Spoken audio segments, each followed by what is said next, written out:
Assalamualaikum warahmatullahi wabarakatuh. Perkenalkan, nama saya Nida Enrifah, NIM E 2019-2249. Baik, di sini saya akan melanjutkan pembahasan tentang teori strategi pembangunan ekonomi. Dan adapun strategi tersebut yaitu yang kedua, pembangunan Indonesia haruslah berdimensi kewilayahan. Kemudian yang ketiga, menciptakan integrasi ekonomi nasional dalam era globalisasi. Yang keempat, pengembangan ekonomi lokal di setiap daerah dan guna membangun ekonomi domestik yang kuat secara nasional.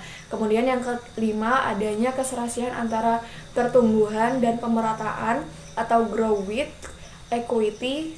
Oleh sebab itu, pemerintah menerapkan program Keluarga Harapan atau PKH, BLT, Lamkesmas, BOS, dan kredit usaha kecil atau KUR.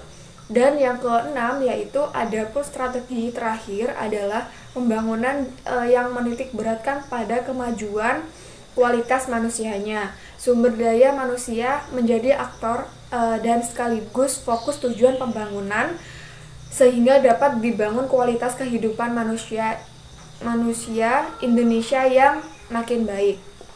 Kemudian pembahasan selanjutnya, strategi pembangunan ekonomi di Indonesia. Nah, jadi ada 4 strategi yang dipertegas dengan ditetapkannya sasaran yang dan titik berat setiap repelita, yaitu yang pertama, repelita 1 meletakkan titik berat pada sektor pertanian dan industri. Yang kedua, repelita 2 meletakkan titik berat pada sektor pertanian dengan meningkatkan industri yang mengolah bahan mentah menjadi bahan baku, meletakkan landasan yang kuat bagi tahap selanjutnya.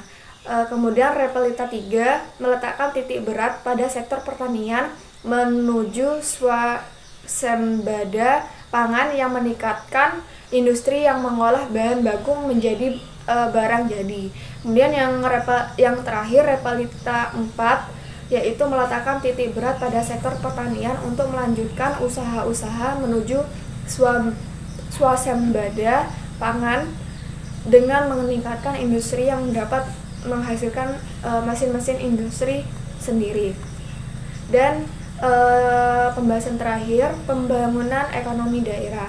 Nah, pembangunan ekonomi daerah itu sendiri merupakan suatu proses yang mencakup pembentukan institusi baru, pembangunan industri alternatif, perbaikan kapasitas tenaga kerja yang ada untuk menghasilkan produk dan jasa yang lebih baik, identifikasi pasar-pasar baru, alih pengetahuan dan teknologi, serta pengembangan usaha-usaha baru. Nah, tujuan dari setiap pembangunan ekonomi daerah itu sendiri untuk meningkatkan jumlah dan jenis peluang kerja untuk masyarakat daerah.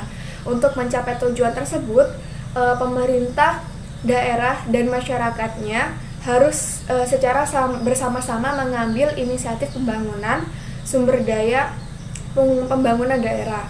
Oleh karena itu, pemerintah daerah partisipasi masyarakatnya dengan dukungan sumber daya yang harus mampu menghitung potensi sumber daya yang diperlakukan untuk merancang dan membangun ekonomi daerahnya. Demikian dari saya, kurang lebihnya mohon maaf.